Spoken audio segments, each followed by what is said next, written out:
জিনিসে খুশি হবে, আমরাও সেই জিনিসে খুশি হতে পারবো ইনশাআল্লাহ। আজ ইনশাআল্লাহ প্রমাণ হবে মুসলিম কারা আর মুনাফিক কারা, মনে থাকবে ইনশাআল্লাহ। প্রমাণ করে দিতে পারবেন তো? কে কে রাজি আছি? নারায়ে তাকবীর, নারায়ে তাকবীর, নারায়ে রিসালাত, নারায়ে রিসালাত, লব্বাইক ইয়া রাসূলুল্লাহ, লব্বাইক ইয়া রাসূলুল্লাহ, লব্বাইক ইয়া রাসূলুল্লাহ। এই আওয়াজটা যেন শেষ পর্যন্ত থাকে, কারণ আমরা বীরের জাত। কিসের জাত? আমরা কিসের জাত? বিড়ালের মতন বেঁচে থেকে লাভ নাই, মৃত্যু একদিন হবে।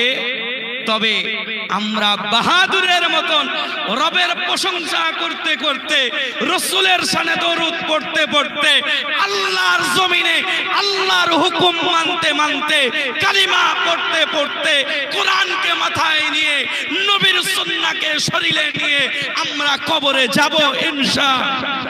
জোরে বলি ইনশাআল্লাহ। এটা যে ধরে রাখতে পারবে তার জন্য জান্নাত খোলা। চিৎকার দিয়ে বলুন। আমি বারে বারে জোরে বলতে পারবো না, কারণ গলার কন্ডিশন 2 ঘন্টা তো চালাতে হবে। আপনারা আমার সাথ দেবেন তো ইনশাআল্লাহ? আপনারা যদি থাকেন, নবীর আশিক যারা, নবীর প্রেমিক যারা, তাদের জন্য ওলামায়ে কেরাম আছে, কারণ নবী ধরলে আল্লাহ পাওয়া যায়। আরো জোরে। আমি আপনাদেরকে একটু সজাগ করে নিচ্ছি, কারণ আমি একটু জানিয়ে দিতে চাই। এসেছি রবের কথা শোনাতে, নবীর আদর্শ শোনাতে। এখানে বিড়বিড় করে চুমু খাওয়া ওয়াজ আমি করব না, হক কথা বলবো। বলা যাবে তো ইনশাআল্লাহ?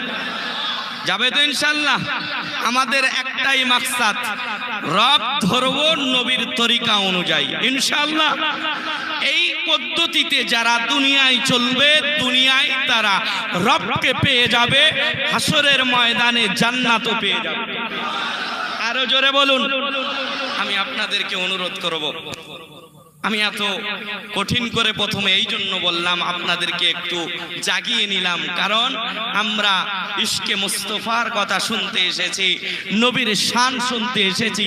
যদি সজাগ না থাকি, আমার কথা অনেক ছুটে যেতে পারে। ঠিক না বেটি? কথা বলুন। শ্রেষ্ঠ নবী, মানবতার মহা মুক্তির দূত, আকাই মাদানী, আশরাফুল আম্বিয়া,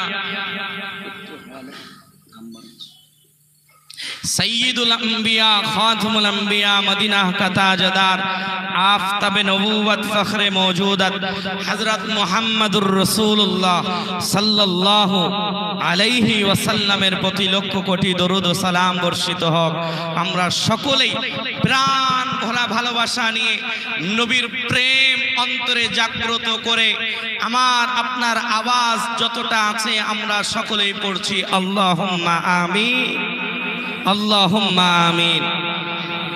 আপনাকেও দুর্বল হয়ে পড়ছেন না তো? আজ প্রমাণ করতে হবে আমরা আশিকে রাসূল ইনশাআল্লাহ। ইনশাআল্লাহ যেন এটাই থাকে। আমি এসেছি কোরআন শোনাতে, আমি এসেছি রবের বাণী শোনাতে। আমি কোরআনুল কারীম থেকে যে আয়াতে কারিমা তেলাওয়াত করেছি, সেই আয়াত থেকে সংক্ষিপ্ত কিছু আপনাদের সম্মুখে রাখার চেষ্টা করব, কারণ এই কোরআন এমন এক কিতাব, আমার আপনার পরিবর্তনের জন্য কোরআন যথেষ্ট। সুবহানাল্লাহ বলুন। নবীজি বলেছেন সাল্লাল্লাহু আলাইহি ওয়াসাল্লাম, মান ক্বালা বিহি সাদাকা, যারা কোরআন দিয়ে কথা বলে তারা সত্য কথা বলে। আর এই সত্য জিনিস, মহাসত্য হলো কোরআনুল কারীম। নবী বলেন, ইন্নাস সিদকা ইয়াহদি ইলাল বির ওয়া ইন্নাল বিররা ইয়াহদি ইলাল জান্নাহ। সত্য মানুষকে কল্যাণের পথ দেখায়, আর কল্যাণ মানুষকে জান্নাতের পথ দেখায়। জোরে বলুন। এই কল্যাণ পেতে চাইলে এই কল্যাণ যদি আমি আপনি নিজের পারিবারিক জিন্দগিতে নিজের সর্বনীতিতে যদি পেতে চাই, তাহলে একটাই জিনিস দরকার, সেটা হলো মদিনাওয়ালার ফলো। জোরে বলুন। আরে যেখানেই যাবেন সেখানেই নবী। অনেকেই নবী বাদ দিয়ে রব ধরতে চায়। আরে নবী বাদ দিয়ে আল্লাহ পাওয়া যায় না, কারণ আল্লাহ নিজেই বলেছেন আমার নবী ধরো, আমি আল্লাহকে পেয়ে যাবে। সুবহানাল্লাহ। যদি মহা সত্য এই কোরআনুল কারীম আমি আপনি প্র্যাকটিক্যাল জীবনে সাজাতে চাই, সেটাও মদিনাওয়ালার কাছ থেকে শিখতে হবে। আম্মা জান আয়েশার কাছে জিজ্ঞাসা করা হলো, কাদের আম্মা জান? আমাদের। কাদের? আয়েশা। বলুন, সকলে বলুন, আয়েশা রাদিয়াল্লাহু তাআলা আনহা আমাদের আম্মা জান। আসলে আলোচনা আসবে মাঝখানে, তবে তানার বর্ণনা শুনি। আম্মা জান আয়েশার কাছে জিজ্ঞাসা করা হলো নবীর জীবন চরিত্র সম্পর্কে। আম্মা জান আয়েশা জিজ্ঞাসা করলেন, ও নবীর উম্মতেরা, ও সাহাবীরা, তোমরা কি কোরআন পড়ো না নাকি? সুবহানাল্লাহ। তোমরা কি কোরআন পড়ো না নাকি? আম্মা জান আয়েশা বললেন, কানা খুলুকুহুল কোরআন। নবীজি সাল্লাল্লাহু আলাইহি ওয়াসাল্লামের জীবন চরিত্র হলো হুবাহু কোরআনুল কারীম। জোরে বলুন। নবী যখন জমিনে হাঁটতেন, নবীকে জিন্দা কোরআন বলা হতো। আরো জোরে বলুন। যদি কোরআনকে নিজের সিনায় আনতে চান, আল্লাহর বিধিবিধান যদি মানতে চান, নবীর ধরুন। সেই নবীর সোনার জবানের হাদিসে পাক আপনার কাছে শোনাচ্ছি, গভীর মনোযোগ দিয়ে শুনুন। আল্লাহ নবী, আল্লাহর হাবিব মুহাম্মাদুর রাসূলুল্লাহ, সকলে বলি সাল্লাল্লাহু আলাইহি ওয়াসাল্লাম, তিনি বলেন, মান ইবতাগাল হুদা বিগাইরিহি আযাল্লাহুল্লাহ। একটু গভীর মনোযোগ আপনাদের চাইছি, আলোচনা সুন্দর হবে, আপনার দিল ঠান্ডা হবে ইনশাআল্লাহ।